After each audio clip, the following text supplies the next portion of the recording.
Let's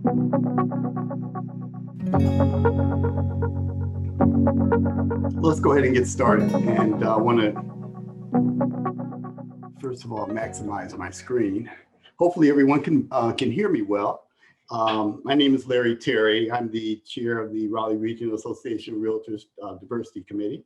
I want to welcome everyone to today's Zoom call. This is actually our 6th Zoom session hosted by the committee this year, as we are focusing on topics of diversity and inclusion in the real estate industry. And we are pleased to partner with with Chicago's Main Street organization of realtors in hosting today's seminar about the newly released Shiba report. A couple of housekeeping items. The call right now, I think, was scheduled for maybe an hour and a half, but we kind of see how the discussion goes and the conversation goes to see how we play into that. But definitely thank everyone for taking time out of their busy schedules. A couple of housekeeping items. Keep your microphones muted unless called on. Update your videos so we can hear everyone. I'm sorry, so we can see everyone. So keep your videos open so we can see everyone. And finally, we want to have your participation today is important. So please ask questions in the chat, and they will be recognized and presented to Mr. Williams as we go forward on today's call. Our goal is to have an interactive conversation. So please definitely speak up, please. So we're here today gathered to discuss the state of housing in Black America as presented in the Shiba report that was commissioned by the National Association of Real Estate Brokers, or NAREB. And we are honored today to have as our speaker and presenter, Mr. Donnell Williams, who is president of NAREB. And I would like to begin by saying welcome back, Mr. Williams, and that we have been continuing our efforts on moving the conversation forward since you joined us last in June on our diversity town hall. As a brief intro on Mr.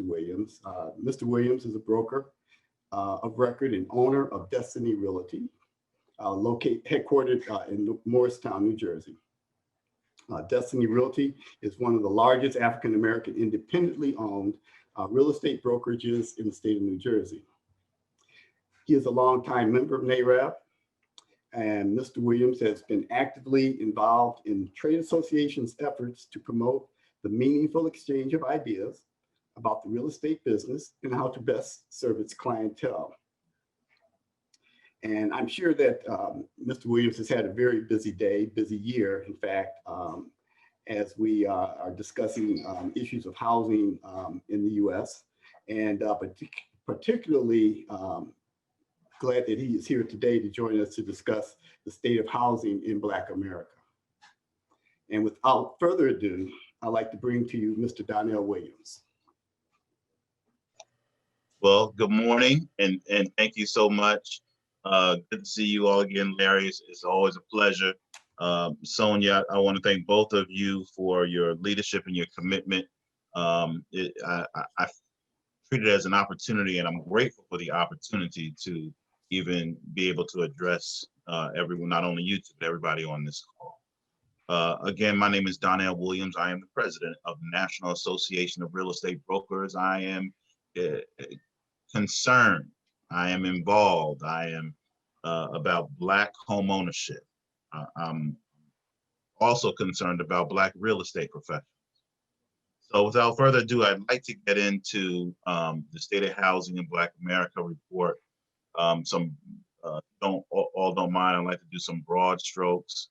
Our timing is a little off today, but I'd like to get into it. As you know, over the recent years, especially since I took office, the Black home ownership rate was at a decline. It was declining. As you also know, no one had an interest in bringing up this conversation until the National Association of Real Estate Brokers addressed it about 5 years ago. At that time, like I said, when I took office, it was a dismal 40.6%. 40.6%. That means 6 out of the 10 Black people you meet at church, at the gym, at the Kroger's, at the King's, at this A&P, Pathmark, ShopRite, didn't own a home. Okay, so how can we, and we'll get into that later, the American dream is life, the liberty, and the pursuit of happiness, right? Happiness, and they sell it as the American dream, owning a piece of land. So if we're hindered in that process, then it's difficult to obtain the American dream and the life, liberty, and pursuit of happiness. So let's get into it. We were at 40.6%. I am pleased to announce there has been a tension and cause and effect that has, second quarter of 2020, we went up to 47%. Last week, maybe 2 weeks ago now, October the 27th, the new numbers came out from the U.S. Census Bureau on the day we released this Shiba report at the National Conversation on Black Home Ownership. We took a hit. We took a hit on the jaw, right on the chin, and we dipped down to 46.4. Not a big drop. I mean, everybody dropped, not a big drop, but we dropped. I want us to continue that momentum. That's why I've been, quote unquote, zooming all over the country to actually, continue this conversation. I feel that it's vitally important.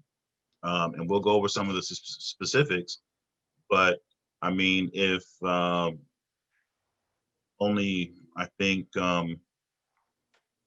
if you're to open up and grow and have, for lack of a better word, the opportunity to grow and to and be a success.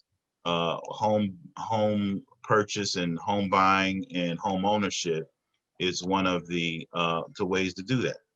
And for Black people, it's usually the only way or the first option. I mean, there are not a lot of people leaving stocks and bonds and inheritances.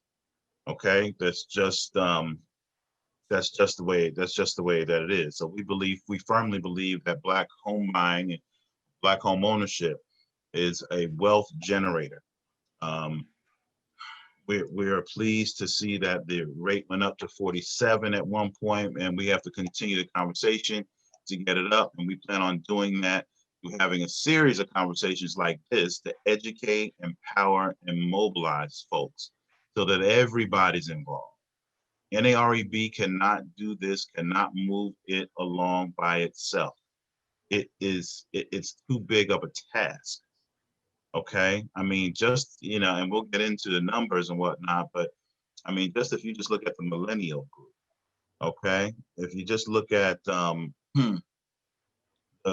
read a report from Freddie Mac, and I believe it was 7 or 8 million mortgage-ready buyers right now that don't own a home. 7 to 8 million Black right now, just ready, okay? But education goes a long way. The knowledge base, the trusted advisor piece, all goes a long way. With the Black white home ownership gap, about 30 percentage points lower, 26, I want to say. There's a lot of work to be done. There's a lot of holes and gaps to fill in. So there's plenty of work for everyone involved, everybody in real estate. Home ownership rates are especially low, like I said before, for younger Black households. 1.7 million Black millennials make over $100,000 a year do not own a home. That's a problem. We addressed that with the House in the Car initiative. Okay. However, there is we have to think of the opposite range, right? Their uncles and aunts and grandparents and what have you. They they have the most, of course. It's 62.4% of Blacks over age 65. Okay, but it's still even lower than our counterparts. White counterpart is 81.4. So there's room across the board there's room across the board for growth in every single category. If we go to in the Shiba report, I think it was as far as gender, I believe it was female had a households that were that had the most largest percentage points in Black home ownership, and that's in the report as well. We want to talk about also and get into applications. Applications are filed, of course. When they are filed, there is a huge drop-off rate with some of the barriers as far as credit, as far as income is a problem, because we're twice as likely to be denied a loan. Okay, our applications are rejected, whether or not there are problems with credit, problems with income, and sometimes there could even be problems with not knowing how to fill out the application correctly. So trusted advisors are a huge piece of it, and that's why we need everybody to be involved. Everybody's got to be involved, because what we found is that sometimes we are being placed in the wrong mortgage product. And that's when we go to, and that's where I bring in this, and I've been talking about this all over, trusted advisor.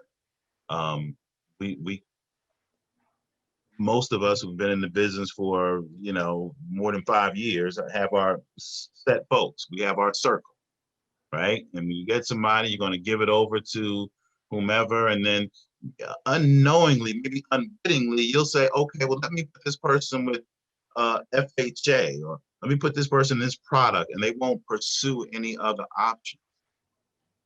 That's on us. That is on us, because we have to be able to move these things around. There's no reason why the majority of Black people are moved over to FHA. And that's what, look at the report, it says it right there. That means like something like 70 or 80%.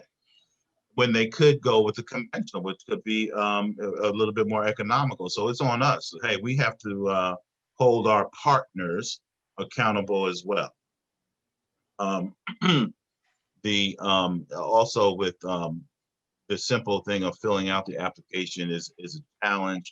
Making sure that we fill it out correctly, that's important as well. As far as what was the other point? Education. Home ownership rate for Blacks that graduated college, okay, is only like 3 or 4%. No, it's 3.2 percentage points higher than white high school dropouts. That's concerning. That's concerning. I go to school, I get a degree, I am a graduate, and my home ownership rate is the same as a white high school dropout. So we have work to do. We have work to do. Let me think. For Black college students, I think that this ties into another part, hindrances for the mortgage, student loan debt. Student loan debt is a problem, but and again, that's why we need the home in the first place, right? Because once you have home ownership, we know we have, and I teach these in my buyer classes and whatnot, because I'm a working broker. I just don't work as much. Home ownership is security, right? We're secure, we're financially protected, we're all that good stuff. We're building foundation. I tell my folks it's a living bank account, right? But now if you don't have that living bank account, they're telling us that X amount of people have small businesses, and those small businesses are small for a reason, right? Because they start out where? At home. Now I'm hindered from getting into the game because I may have a full-time job and I may fix cars at night, or I may do babysitting during the day, or whatever it is, but I can't do that or I'm limited in that function because of my because I have a lease, right? And I'm renting, so that space is not available to me, or that opportunity is not available to me. So that speaks to income and wealth, because we need that. We need to have that opportunity to own a home and be able to facilitate our dreams of even having a small business. And I know small business is on the table, and it's in the Biden plan, and the Lift Every Voice plan for Black America. But I mean, this is it's mentioned in the report as well. Okay, that the net worth and the gap is just startling. I mean, what was it? The Federal Reserve reports that approximately about 20% of Black households have zero or negative. Yeah, that's what it was. Federal Reserve reported 20% have zero or negative net worth, compared to only 9% of white households. Zero or negative worth is, you know, that's the difference. Okay, so now if I have no net worth, I have to go out and get a student loan, right? Because nobody's giving me money to get a student loan to get a better job, so I can have 3% of the high school, 3.2% of the high school dropouts, right? Or still own homes at the same rate as the high school dropouts. So it is vitally important. I'm giving you all broad strokes. I am overly concerned with about trusted advisors. I created some systems and whatnot for that older age bracket, the younger age bracket, and they can meet in the middle. But there's, you know, we're creating those, we're strengthening those, because we need ambassadors, right? I mean, everybody, I mean, even NAREB, I mean, everybody's got niches, right? I mean, some people want to do international, some people want to do, and I'm just saying, hey, somebody's got to speak to these folks. We got to get in the trenches. We got to really, you know, show people that home ownership is where it's at, and that it's possible. And it's possible. I overheard a conversation maybe about a year ago, year and a half maybe, and two gentlemen, they were both Black, both older gentlemen, not old, older, okay, but mature, I'll say. And the one guy told the other guy, I would never buy a house because you never own the land. That's what he said. I would never buy a house because you never own the land. And the other guy says, now this is the kicker, I know. That's what he said, I know. I'm like, wait a minute, I just didn't have time, Larry, to just get in there and just like, hey, come on, let me knock on you, let me educate you here. I just didn't have time for that. But that just shows you the challenges that we face, that people are unaware. So I'm gonna stop and get a glass of water right now, but if there are any questions, we can slow it down and ask some questions. That's all right, Tony. Yeah, I do have a question, Donnell, while you're getting, and this is on the same topic here of being a trusted advisor. What initiatives are being done to engage and educate the real, you know, our community? Because I see this too in my business. And I tend to want to, you know, tell everyone that it's possible. But when a person comes to me and says that, well, you know, like, where do I start? The starting point is always like with understanding how you want to, you know, what your loan product, you know, talking to the lender, understanding what you need to do credit wise, et cetera. What programs or what initiatives are being done to further either identify resources or to educate just the realtor community as a whole?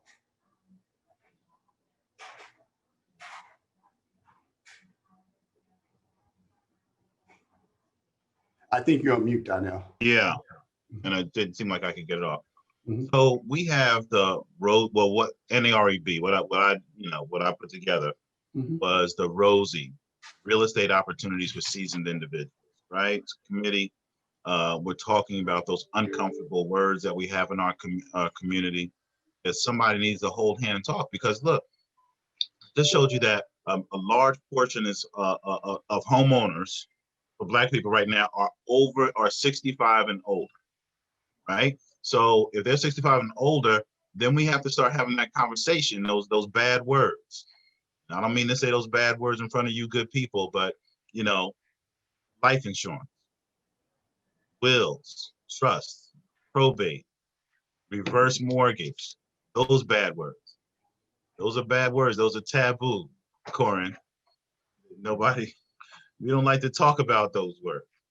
But we have to have that conversation. So we form this committee that, you know, hey, let's go over it. I mean, let's go over it. I mean, it's only like a little bit more than half, right? Of 65 and older that own, yeah, I think it was 65%, wasn't it? That own the, you know, own the home. Okay. I'm not saying it's all, you know, bleak and whatnot, but I mean, hey, that they need this conversation so that they can know how to bequeath and transfer that wealth. Okay. So then you have, from working from the other end of the spectrum, that, yeah, that's great. Freddie Mac and Urban Institute came out with this great study. That's fine. But the study only shows people that make over $100,000. Okay. So those, I want to call them kids, but those younger folks, millennials and Gen Xers that make, hey, come on, we know a bunch of them that make 46 to 80 that aren't counted at all. So that's when we came up with housethenthecar.com.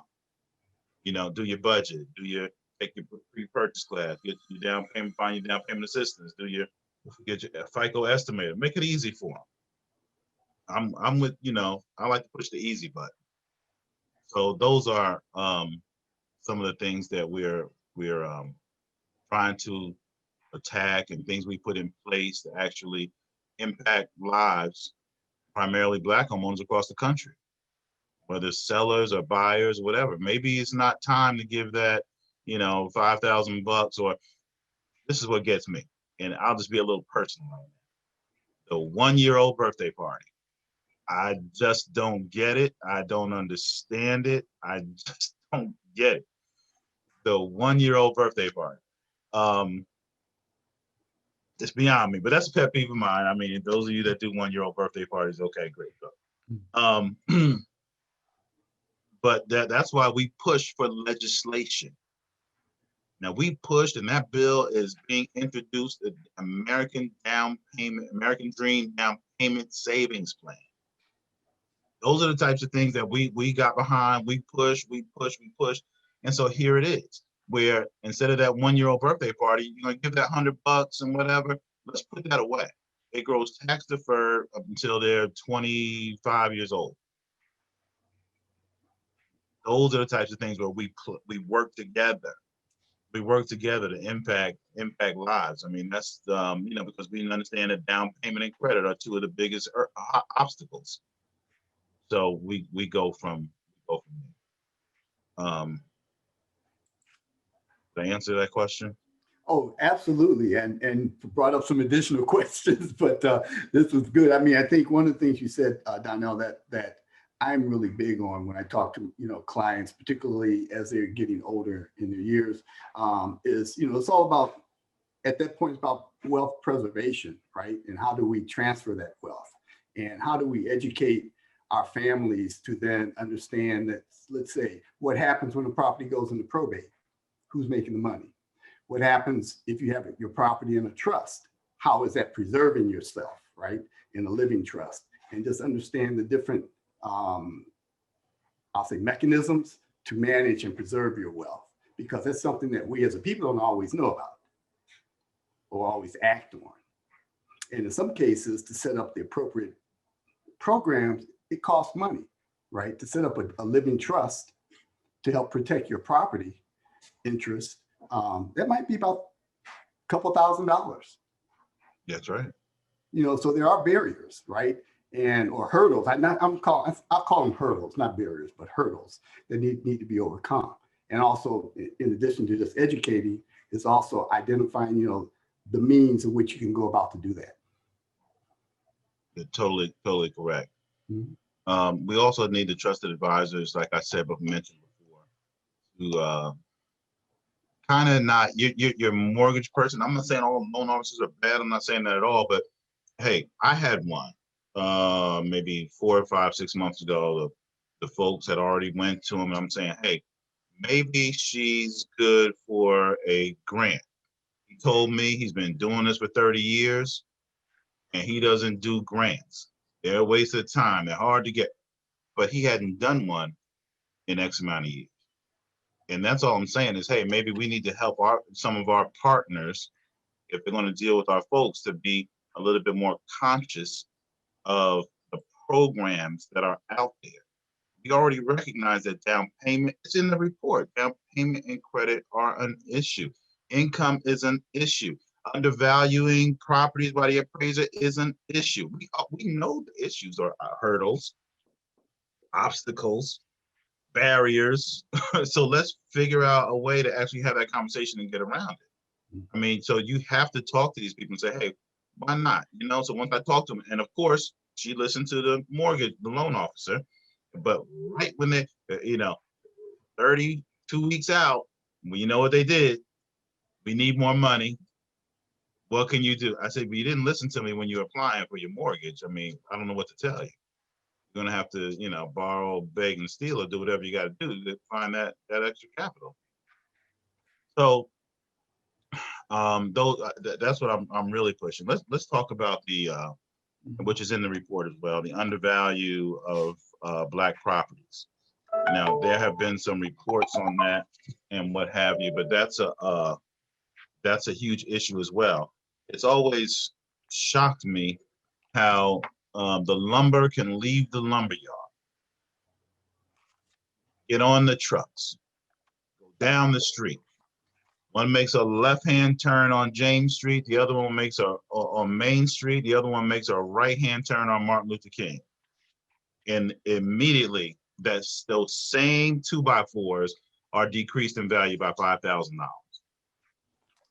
It just baffles my mind why that 4-bedroom, 2-bath house on Malcolm X Boulevard is so much cheaper than a 4-bedroom, 2-bath house on Springfield Avenue. Something that needs to be addressed. I mean, it's all over. I mean, it is rampant. I mean, I'm hoping that you all heard the story of D.L. Hughley, the comedian, where his property was devalued. I mean, you can Google it. I mean, just devalued. I mean, he didn't even know it. He already lived in his house. He lives in the upstate house. He lived in the house. But the property came in so low, the bank called him and said, wait a minute, what's going on here? The bank called and told on the appraiser. So, I mean, I get phone calls from my members often enough to say, hey, I've had this problem, I've had that problem. What are we going to do? What are we going to do? But, it is what it is, and we are where we are. So we're looking for, I guess, what I was taught was that we are the guardian realtists. We're looking for you guys to partner with. We are the guardians of our community. So we have to have those conversations. I mean, we have to show up at the appraisal. We have to talk to the mortgage. We're the guardians. We're the guardians. It will pay off for you, but I'm just reiterating some things that are on the Shiba report. We talked about the denial rates for mortgages. Somebody has to have that conversation. That's why the budget features on housethenthecar.com. DTI. That car, we all know someone with a really, really nice car, but lives with their mother or rents an apartment in the Avalon. It just doesn't work. It doesn't fit, and they need to be made aware. We talked about how a majority of folks are put into the FHA program, regardless of whether or not they can do a conventional loan or not. I mean, just case in point, I think 53% of Black mortgages go to FHA. And you all know that right now in this climate, I'm not sure how it is in North Carolina. Where am I? Where am I? Raleigh. That up here, and I live in New Jersey. I have 40 to 50 offers on a piece of property. So then I'm competing with an FHA, and I have to sell it to my seller, a conventional or cash. Now, it's a great influx of people leaving New York City, okay? The virus, I get it, people are moving out. So, I mean, hey, who am I gonna go with if I have my seller's hat on? FHA, you know, somebody's in the ear saying, oh, it could be a problem, FHA, they don't have this much money, they're not as strong. You know, am I gonna go with the 20% down, 15% down conventional, or am I gonna go with cash? So it's the market. I mean, it's kind of stacked up. I mean, because people are saying, "Oh, this is a great time to buy." Sure, it's great, but there's not enough inventory. So, which creates it's problems. A little bit of a problem. Not a little bit. It's a lot because we're losing the opportunity to purchase it during this climate. So yeah, and that brings me back to my political piece that there has been public policy, governmental policy that has been placed on the books before. FHA, when it was open, it said for whites only. The appraisal system set up for whites only. Google it. Google it. If there's a program on the books right now that says Native American home ownership program on the books right now. It's for Native Americans, Hawaiians, Alaskans. We need an African American home ownership program. I'm telling you right now, I've been in conversation for the past few months. Every 2 weeks, I'm meeting with CEOs and what have you to develop this African American program. It is, hopefully it will come to fruition, but we have been in the trenches, we rolled up our sleeves, and it's coming, it's coming. Well, especially with this program that the president-elect is trying to push out. So you heard it here first, but shh, that's a secret. That's a secret. Yes. I do have a question that Cheryl wanted to ask. Cheryl, are you on mute?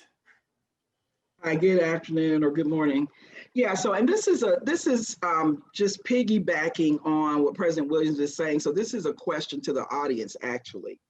As Donnell mentioned, you know, FHA lending is high in the African-American community. And one of the reasons is because sometimes the lender and the real estate professional is not working in the best interest of the client to get them the best loan product. So 2 questions I just wanted to pose to the audience.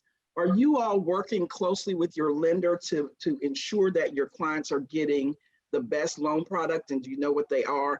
And then 2, are you all familiar with down payment assistance programs which African Americans use a lot of down payment assistance programs sometimes to help them with their home purchase? So I just wanted to poll the audience just to get an idea on those 2 questions, because I know through our North Carolina Housing Finance Agency, they offer Financing the American Dream, and I know several people on this call are familiar with that, which talks a lot about the down payment assistance programs. So just wanted to pose those 2 questions to the audience, because I think Larry also asked about trusted advisors. And I think having that knowledge really puts you in a position to be a better trusted advisor to your clients. That very good, because we have to know.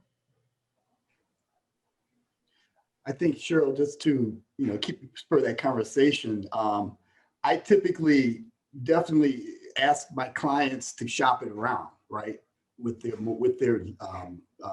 mortgage person, to shop different mortgage programs, because different lenders may support different programs, and I think it's important to counsel, but I think sometimes it becomes just a knowledge gap, in terms of how we engage with the with the mortgage lender, with the loan officer, because it does require a close engagement, similar to how we have a close engagement with our client. And to be a trusted advisor, that implies having a engagement with everyone that's part of that process, so you can best advise your client, right?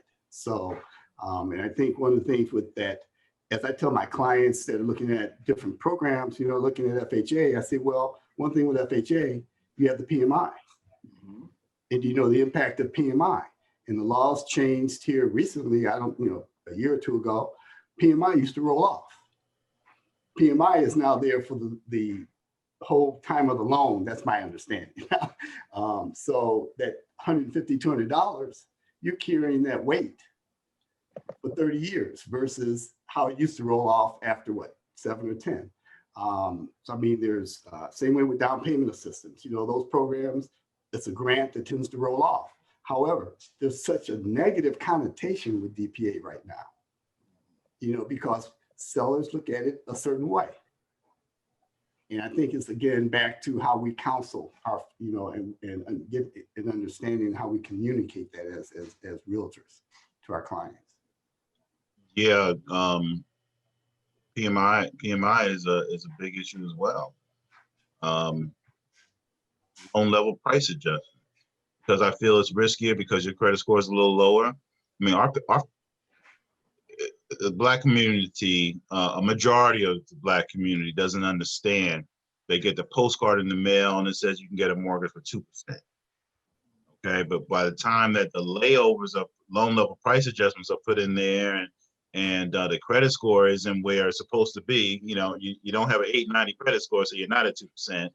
And then that's an issue. That's an issue. So now they're paying a little higher, but they don't understand that. And then they'll, you know, they're in the circle now. So loan level price adjustments, because the banks or lender, I should say, wants to be able to, it's legal. You can charge a little higher for those things and whatnot. So that needs to be, you know, that needs to be addressed, and we're trying to make those moves and make sure that that doesn't happen.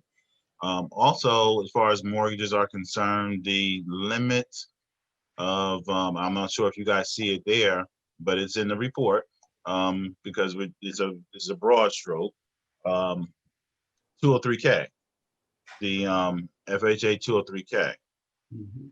The limit on that needs to be reformed. That needs to, you know, we need to take a look at that. We are asking for different lenders to, can you hold on 1 second, sir? I'm sorry, it's my dad.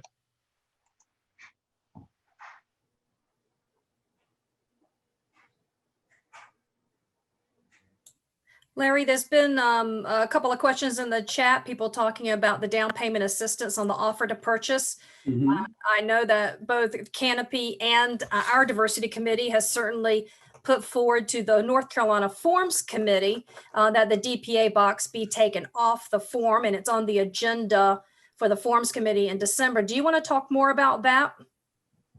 I think it's an important topic, and yes, Sonia, as you pointed out, we decided as a committee and association to provide our input on that subject to the Forms Committee.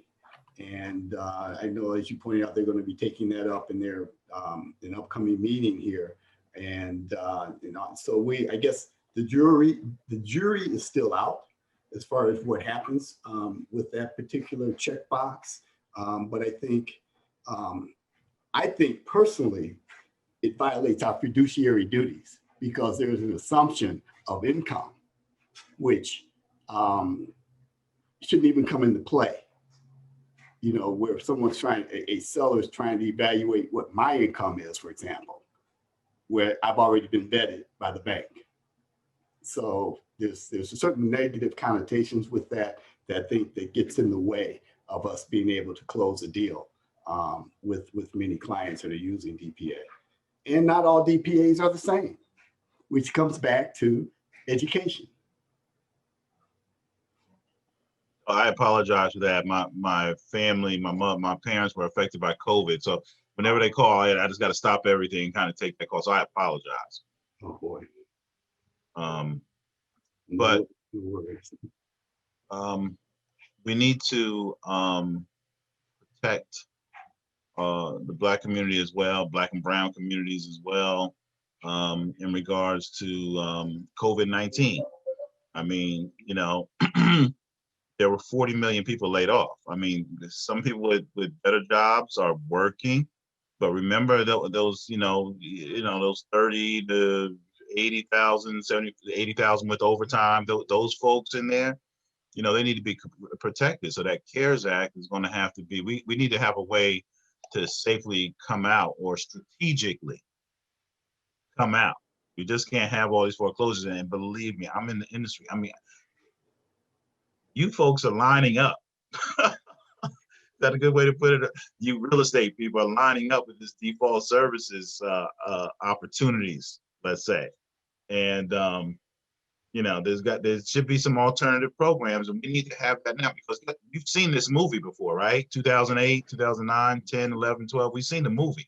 So, I mean, there's got to be a smart way for some folks to be able to come out, and we have to be advocates for that. We have to advocate for that. So that's where the National Association of Real Estate Brokers is. I gave you guys broad strokes. I'll answer any questions. Hopefully I dropped some food for thought. Hopefully maybe you'll download the report and check it out. And I thank you all for your time. Donnell, we definitely thank you for your time. And my prayers go towards your family members that are dealing with this pandemic and COVID right now. But I definitely want to appreciate your time and the discussions that we've had here. I think, you know, we're coming up to the 11 o'clock hour in about 15 minutes. Are there any, do you have any last questions or any, you know, that we could field here before Donnell? I know you have to go.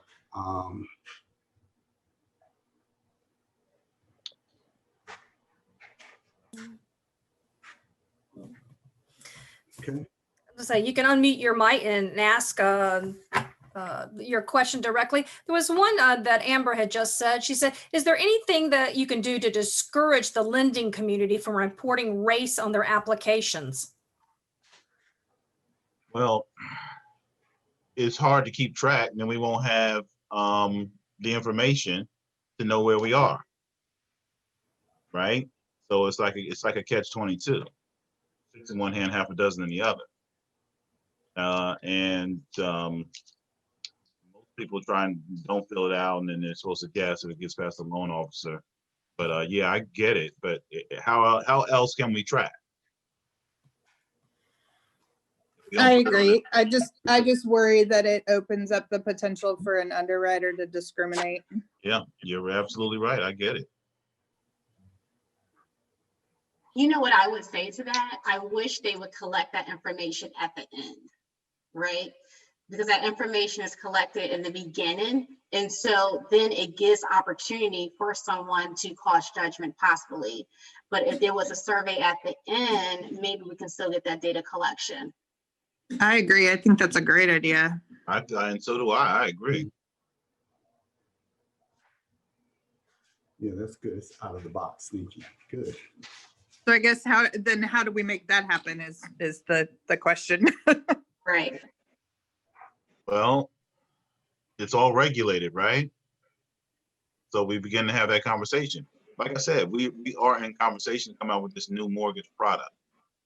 That's a secret, Raleigh. That's just for North Carolina. Please don't tell anybody until it's out. The pilot is supposed to come out and I think maybe before the end of the year.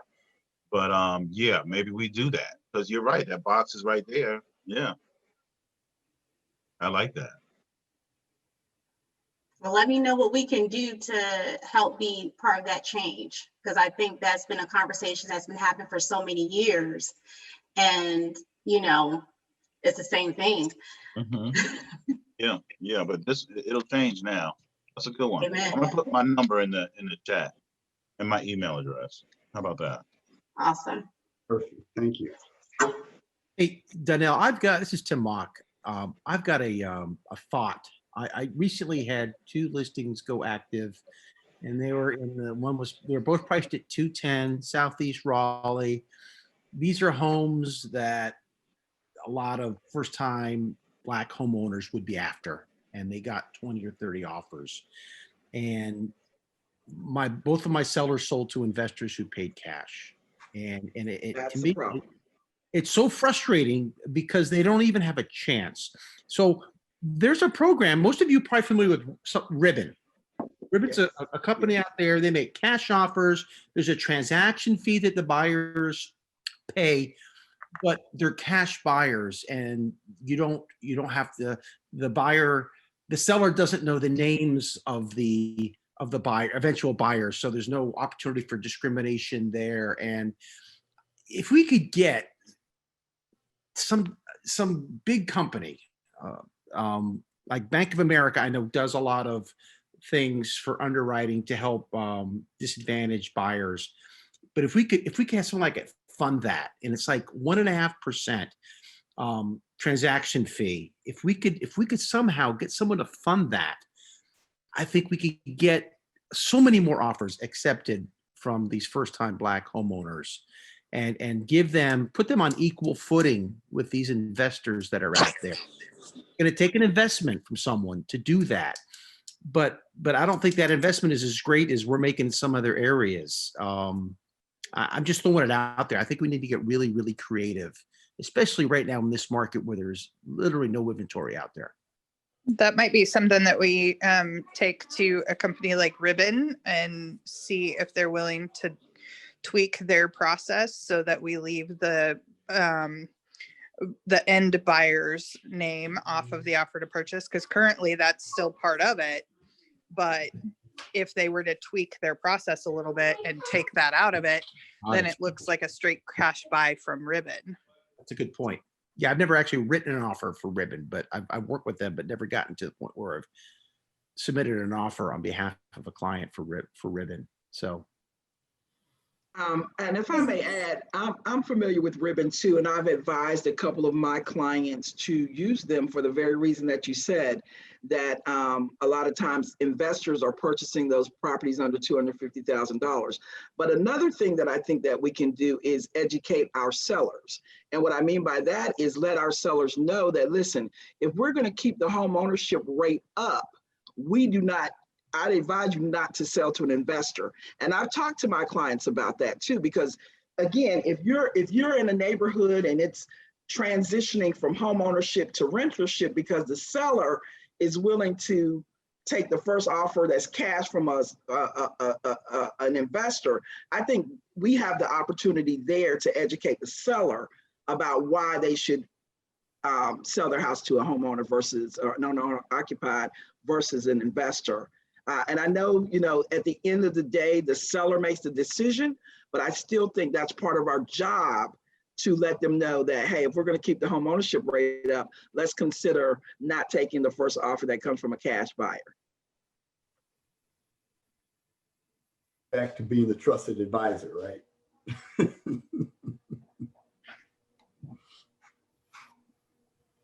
I guess one other quick question, Donnell, is you mentioned at the very beginning that you saw numbers in 2020 of home ownership, African-American home ownership. You had, we had gone from like 40.6 to 47%. And then there was a drop here in October when we got the latest census data that said it was down to 46.4%. So does that put a thought, given what the pandemic has done to the economy, done to people's lives, we're kind of in a fragile situation already. And if we starting to see numbers dip that quickly in such a short period of time, I don't know what, in terms of numbers, I don't know what a point drop is. Does that mean 100,000 people or something? I don't know what that means, but that can be a large drop just from the pure numbers perspective in just a couple of months. So what do you, going forward into the future now, as we still trying to climb out of the pandemic, that's going to have some definitely negative effects on the real estate industry, particularly home ownership. How do you what is your data showing you as we look further into 2021? Well, it's I would love to see the Black homeownership rate be at 50% before I leave office. Okay, then it only dipped 0.6%. You know, and I'm thinking that has a lot to do with the, you know, the competition out there to purchase a home, lack of inventory, and then you know, just the overall market, because everybody took a dip. Everybody took a dip. So I don't think that we're in dire straits right now. I think that there's a need. I think that we created awareness. I think that the education is there now, and I think we're going to have a robust market if it would release some of these properties. You know, the inventory, you know, eased up, and they had some programs. So that's what I think. I was here present with you guys. I'm sorry, sure. I think you asked me a question. A client had walked in, and I kind of take those people seriously. So I'm sorry. No worries. Absolutely. Absolutely. So I guess we're coming up to the 11 o'clock hour. Are there any other questions anyone may have?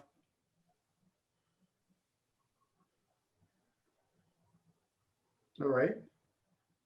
I gave it the 5-second rule. So this has been a really great conversation.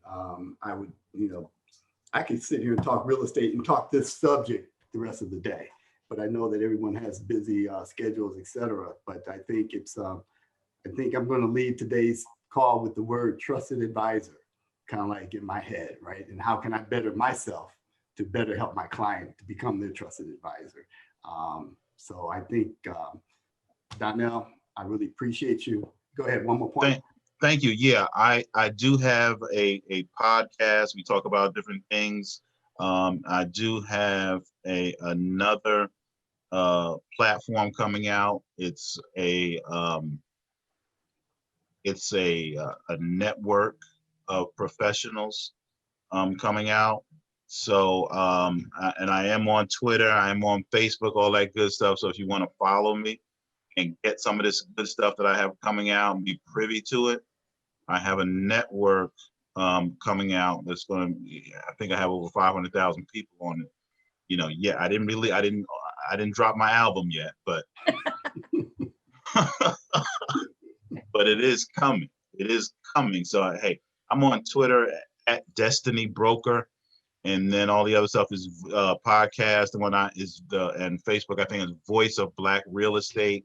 But I'm not hard to find. You call me up, text me, I'll get you all that stuff. But that network is one of my. I'm proud of setting up Rosie, the Real Estate Opportunities for Seasoned Individuals. I'm very proud of being the architect of these things. HouseThenTheCar.com. But my cherry on top, my creme de la creme, is this Black Real Estate Network. So that's it. And I thank you all for having me.